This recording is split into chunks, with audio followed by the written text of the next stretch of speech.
Hello and welcome to Everyday Law, the show that demystifies the law for you and your family.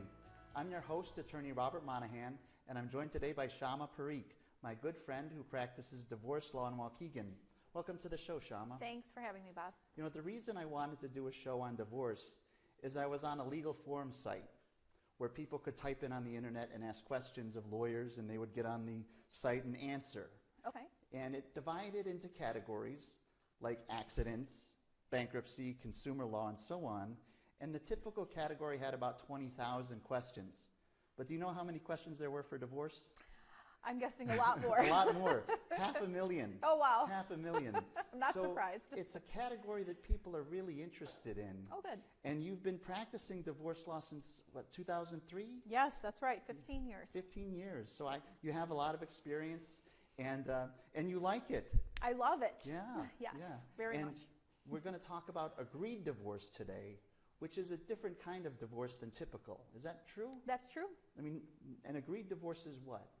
So basically, an agreed divorce is where the parties are able to reach their own agreement on everything, meaning the division of marital assets, debts, children's issues, the issues of support, and they basically need an attorney to memorialize what that agreement is and take them to court, draft all the documents properly, and get them to the finish line. Get them to the finish line.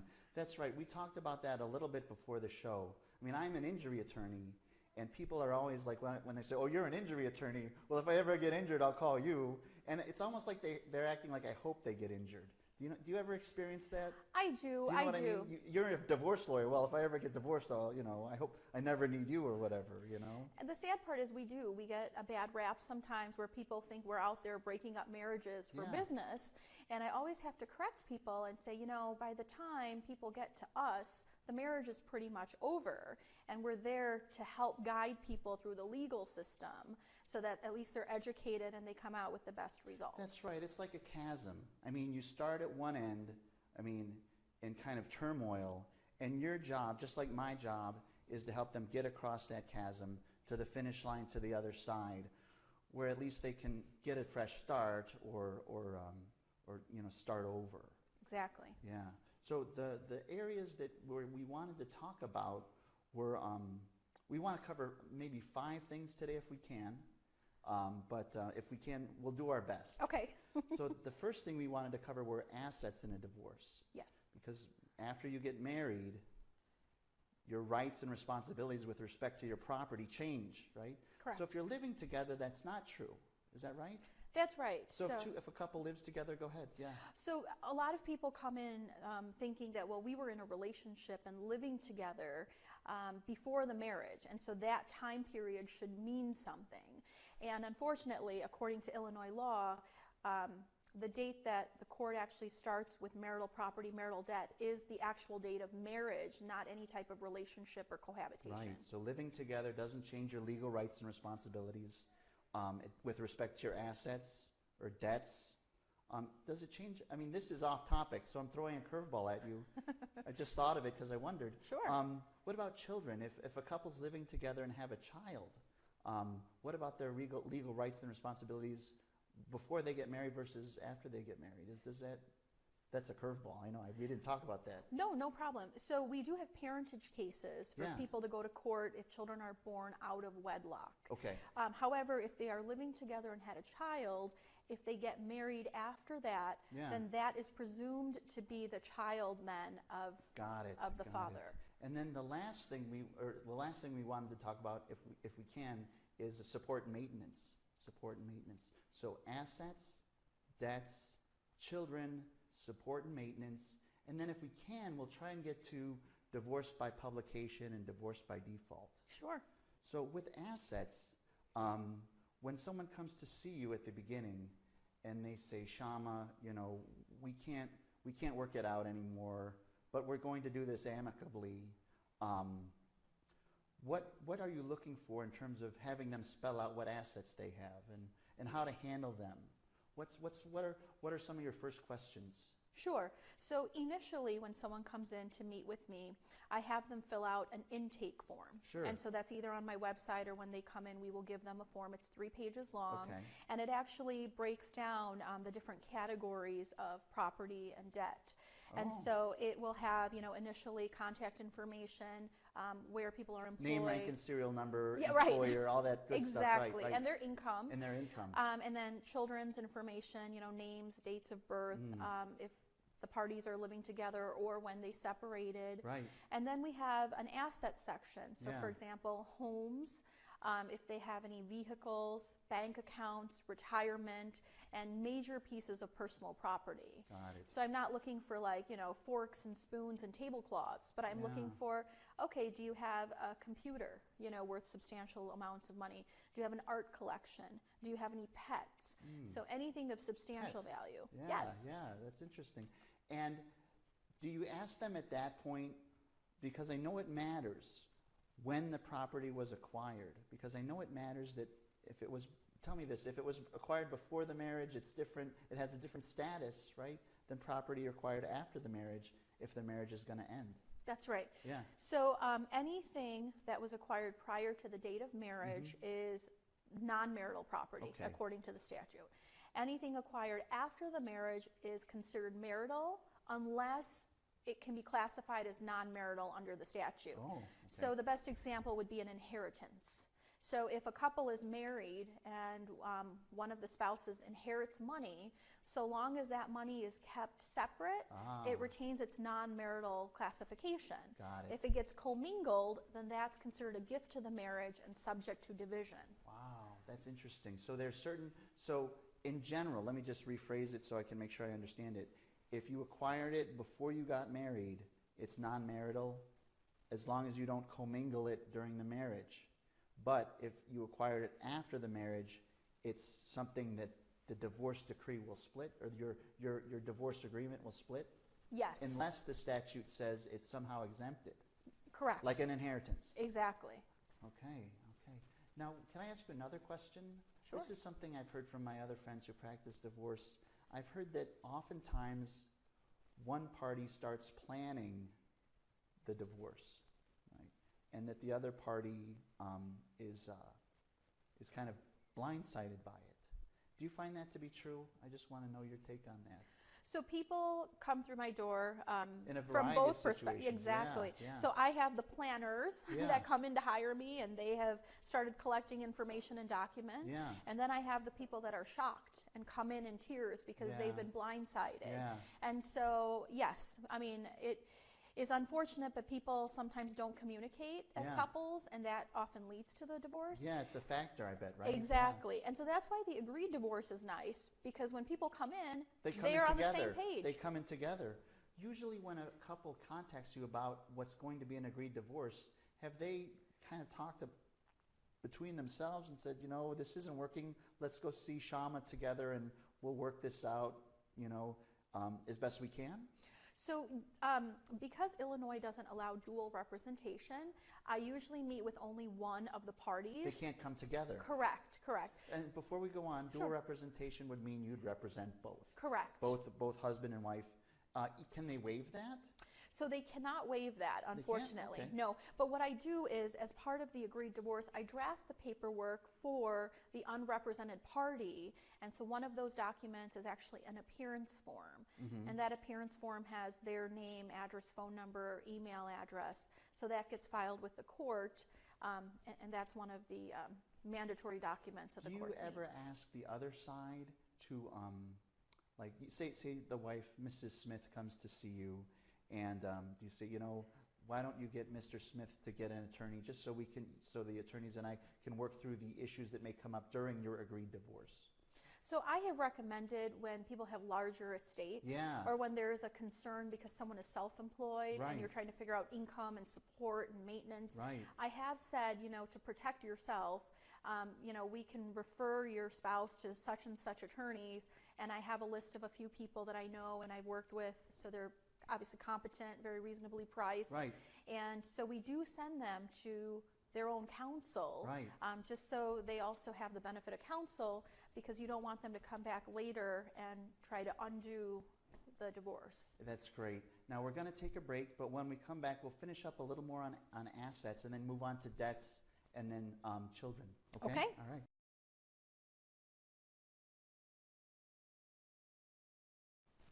Hello and welcome back to Everyday Law. I'm here with my friend Shyama Parikh, a divorce attorney, the divorce attorney in Waukegan, downtown Waukegan. Where is your office, by the way?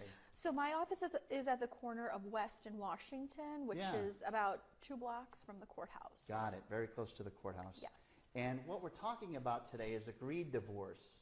And agreed divorce is, again, when a couple comes to see Shyama, one person will come to see you. They won't come together. Correct. But the one who comes to see you kind of says, we both are on the same page, more or less.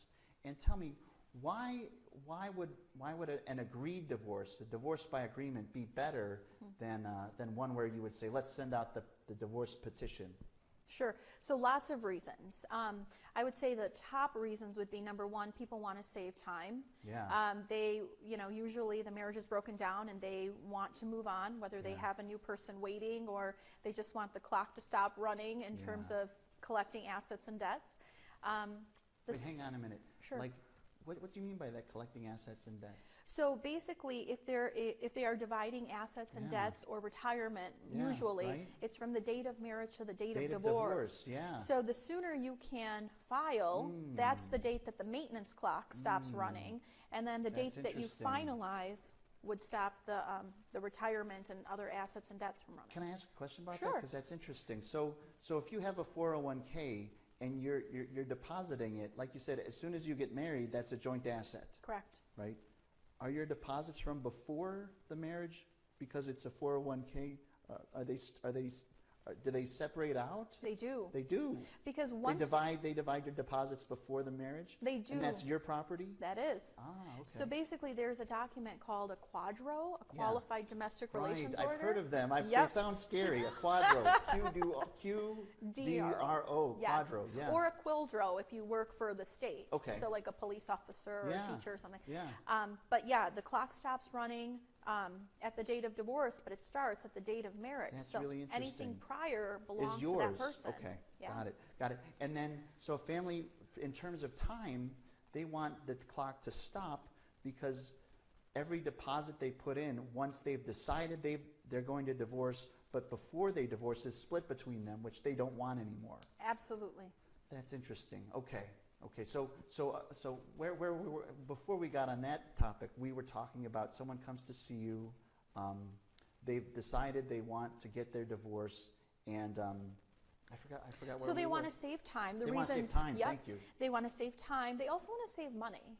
And so if you... On lawyer fees? Exactly. On lawyer fees, absolutely. Yeah. And then also, some people lose money because they're taking time away from work, right? And so the cost of missing out on their wages, traveling to and from court, if they haven't done the paperwork right, they could be going back and forth. Yeah. If each of them have their own attorneys, they're paying, double, triple in attorney's fees. Yeah. So people want to save money.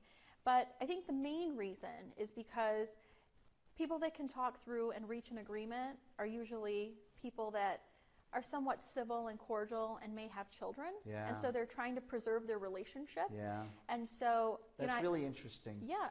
I had a friend, and he was a friend when I was working in New York City, and he got a divorce, and his wife was like, if I'd known we were going to have to keep dealing with each other over the kids, maybe we wouldn't have done this, because it continues. The divorce, when you have children, you continue to have interactions. It's not like you can start over. You continue to have to interact with each other. And well, you should see the light bulbs go off. It's like I can see them when I'm talking to people, because I say, look, you may not be husband and wife anymore, but you are always going to be mom and dad. Always be mom and dad. Or grandma, grandpa. Yeah. And you want to go to graduations, and you don't want to be excluded because it's uncomfortable for your children. Right. There's going to be weddings. Right. There's going to be all types of important events, and you just don't want it to be uncomfortable for your kids or yourself. That's really interesting. Yeah. So people come. So one party will come to you and say, "We've worked it out. We have an agreement in place, kind of a haphazard agreement." And you say, "What do they usually come up with? Like 50-50 on everything, or what do they usually come and say, or how do they want things to go? Sure. So Is there a typical, kind of stereotypical way? Yeah. There is? There is, and it's Okay. exactly what you said. 50-50. Exactly. Like, we want to share the kids, we want to share holidays, we're going to split the house, we're going to each keep our own car. And so at that point, I have to calm them down and say, this is a great framework. Thank goodness. Yes. Thank goodness you've got this Yeah. going, but there's some details that the court details, needs that's where the to lawyers fill come in. Yeah. Yeah. And so your job is to kind of take their framework and tease out kind of the consequences of things that they may not expect? Yes, Okay. exactly. So, for example, okay, you have a house that you agree to split. So sell it and split. Exactly. So we're going to sell the house, split the proceeds, and each of us will buy our own smaller house Yes. or whatever. Yeah. Or people sometimes want to keep the house and buy the other person's Buy the person out. Buy the other equity person out. Yeah. Yes. And sometimes they do it again when they have children, and they want to keep the children In the same school. Exactly. In the same school. So yeah. they may agree to keep the house, but then sell it when their youngest maybe graduates high school Yeah. or something like that. I can see that. Huh. And then they don't understand that, okay, well, you're going to have to at some point refinance to take, the other person off of the debt. Yes. How much time do you want to give that person? Yeah. Who's going to live there, and how is that mortgage going to get paid? Yeah. What about improvements to the house? So things like that we So you fill need in. to know, really, as a divorce attorney, you need to know real estate. You need to know, divorce, but also, mortgage, foreclosure law. And all. Do you need to know bankruptcy to be a divorce attorney? A little bit, Yeah. because I will tell you that people walk in and they usually have accumulated substantial debt. debts, yeah. And that unfortunately causes some people to, think about divorce too, because it's a lot of stress and pressure for the family. Financial pressure, I think, is one of the leading causes of divorce. Is that right? It is. It is. Yeah, right. And so I do have to advise them, well, if you want to file jointly, then you need to do that before we file for the divorce. File bankruptcy jointly? Yes. Okay. And so we would do that prior, or then explain to them what the difference between a 7 and a 13 is. Oh, boy. And so there are some basics that we need to know about all different areas of law. The whole point of this show, is that underneath things like ordinary transactions, I used to say that anytime money is involved, anytime the criminal courts are involved, you should probably have a lawyer, advising you before substantial money changes hands, even on something as ordinary as a home repair. Absolutely. Have the lawyer look over the contract with your contractor, to make sure that it's okay. Don't give the contractor all the money up front, and things like that people need almost legal advice on. Yeah. Some of it seems like common sense maybe if you've been doing it for a while, but to people who don't know the legal infrastructure of things, it can come as a big surprise and a wake-up call. So your job is to know these areas of their assets and their debts and the lives of their children and what courts will do with them, and give them advice as they're tailoring their parenting agreement and their dissolution agreement and so on. Exactly. Is there anything more you want to say about marital assets? I think it was important to point out, one, there's a kind of a timeline about them, that the sooner you finalize the divorce by agreement, the better it is for the family, because then they can stop. If they stopped putting money into their pension or their 401k, they can start again after the divorce, right? Exactly. Yeah. Exactly. Is there anything more we missed on assets? Just that sometimes people come to me and they're concerned because a certain piece of property is not in their name. For example, Yeah. a car. Yeah. And so I would say, as long as the dates are there, meaning between the date of marriage and the date of divorce, Right. it's marital property. The date it was acquired. Yes. Yeah. Don't worry about how it's held. Don't worry about the title. That's interesting. But that's not true. Is that true of bank accounts? Like, one thing we said is that if you get an inheritance, don't commingle it. Yes. If you think a divorce is on the horizon, if you commingle an inheritance, it becomes marital property. It does. That's so a car that's acquired during the marriage is separate property. But if other property you get, if premarital property gets commingled, it becomes marital property. Is that right? Yeah. Okay. All right. That's interesting. What about debts? I think student debt is something that really bothers people, right? So it's the same theory. Same theory. You look at a timeline. Yes. Okay. The date it was acquired, if it's between the marriage, date of marriage and the date of divorce, it's considered marital debt. Got it. Except if it is what's called dissipation. Okay. And What's dissipation? So that is basically where marital funds are used for non-marital purposes. So for the best example would be on a credit card. If someone charged dinners with a boyfriend, girlfriend, went on vacation, things like that. Yeah. So if buying your girlfriend a diamond ring is dissipation. Exactly. You're on the side girlfriend or whatever. Exactly. Yeah. So any monies used to pay down that debt Yeah. is going to be the person's responsibility that accumulated the debt, versus if you have a credit card and you've been buying groceries and gas and clothing for yourself or your children, that's all marital debt. Great. So the most important thing, let's just sum it up because we have to take a break in just a minute, but to sum it up on the financial side, there's assets and debts, and the most important thing for people to understand is that there's a timeline, and that when people come to see you for an agreed divorce, they can in theory want a 50-50 division, but they have to see you to tailor it because different kind of assets have different consequences. Exactly. Is that right? That's right. All right, we'll take a break now, and we'll be right back, okay? Okay.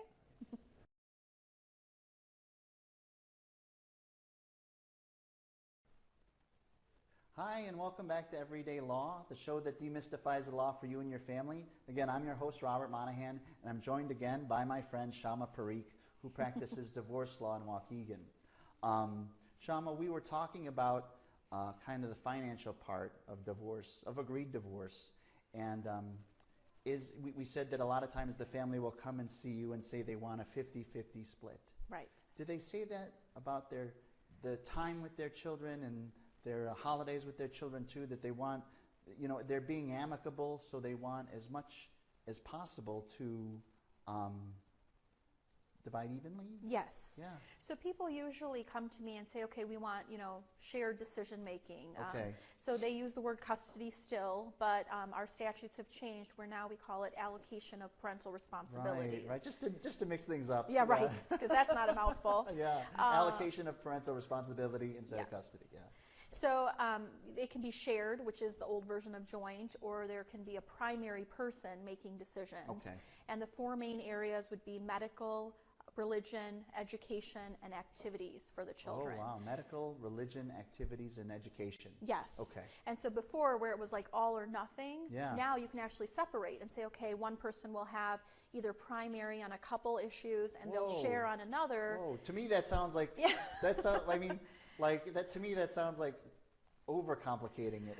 How has it turned out? Because it's a new thing, right? It is. And I will tell you that it actually was a step in the right direction, only because previously people were having a hard time giving up decision making. All the power. Exactly. And someone was either feeling overpowered and someone felt like they were losing, when that's not necessarily the case. All or nothing. Exactly. Now this gives more negotiating power during the negotiations. It does, and you can take advantage of people's strengths. Okay. Like if you have a medical professional in the family, maybe they should be making the final decision That's really on medical. Interesting, yeah. We have, lots of teachers and educators they out can there. take the educational decisions. Exactly. That's really interesting. I hadn't thought of that. So that makes it less total war. Exactly. For the times they're going to war. Exactly. That's really interesting. And so when they come to see you and they want to do it amicably and they want to do it by agreement like we talked about, what are some things that usually you need to tweak or to tease out again for making the agreement work? Sure. So the most important thing is obviously decision making, whether it's going to be shared or primary. Okay. The second would be a parenting schedule. Okay. So when would mom have parenting time? When would dad have parenting time? And then also working out a holiday schedule and defining what a holiday is. Yeah. So, Christmas Eve for one family is different than Christmas Eve for a different. Also, people like to alternate spring breaks or split winter breaks. Yeah. Vacation time during the summer. We also have, transportation responsibilities. There are communication between, child and parent via email or Skype or telephone. Yeah.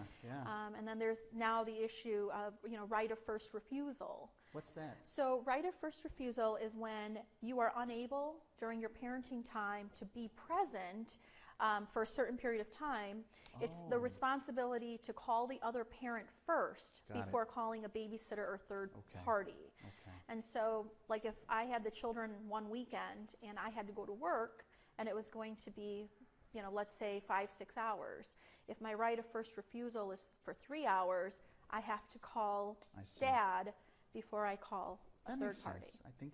What about, so the idea is that they're going to do this amicably, and all these agreements are finally put down in orders that you draft. Is that right? Yes. Yeah. So there's like 7 different documents that need to be prepared. Yes. Wow. Okay. And so those are all. I didn't know it was so many. Oh yes, because we do the documents for both parties. Oh, I see. Okay.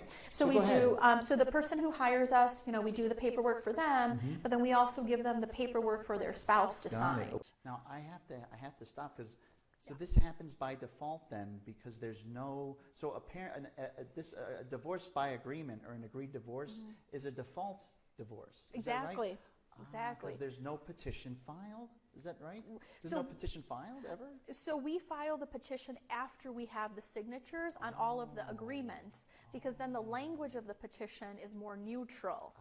And one of the reasons we talked about this at lunch, you don't necessarily want to serve a petition if you can get it done by agreement, because the petition will often have language that makes people mad. Correct. Right? Like once you file that petition and serve it, like the other side will get angry, and then an agreement may become impossible. Exactly. That's really interesting. So we do it backwards, where we get the agreement signed first, and then we file the case, and then we have one court appearance. And file everything, almost. Well, we just then have to enter the judgment for dissolution to finalize the divorce. So basically, someone comes and hires me, I draft the paperwork within a couple days. As soon as they bring me the signed documents, I can file their petition and get a court date, and we can be done in 2 to 3 weeks. Yeah, you told me that, and I find that amazing, because that's the wheels of justice grind fine, but they grind slowly, or something, right? There's that saying, and to get something done in a few weeks is an accomplishment in any field, right? Yes. Yeah. Yes. The only thing that might hold it up, though, is a parenting class that the parents have to take. So in Lake County, if there are minor children, there is a requirement that both parents take a parenting class at the College of Lake County, which is a 4-hour video. It costs $50, or if you qualify as an indigent person, they can waive the fee. But they give you a certificate once you're done with your class, and that has to be filed before the court finalizes your divorce. That is really interesting. And they offer weekend and evening classes, English and Spanish. Shyama, we have to finish up. In closing, is there anything you'd like to say, just encouraging people to think about getting an agreed divorce if they're going down that road in their marriage? Or what is your take on that? Sure. So regardless of where an individual person is, when they come into my office, I always say, try talking to your spouse about an agreed divorce. The worst thing that could happen is they ignore your request or they say no. But it will save you a ton of time and money, and potentially a relationship, if you guys can work through whatever, marital assets and debts. Right. If you have children, the relationship's not over. Correct. It's never going to be over. So take kind of the high road in doing this. Just try. Do as much as you can by agreement.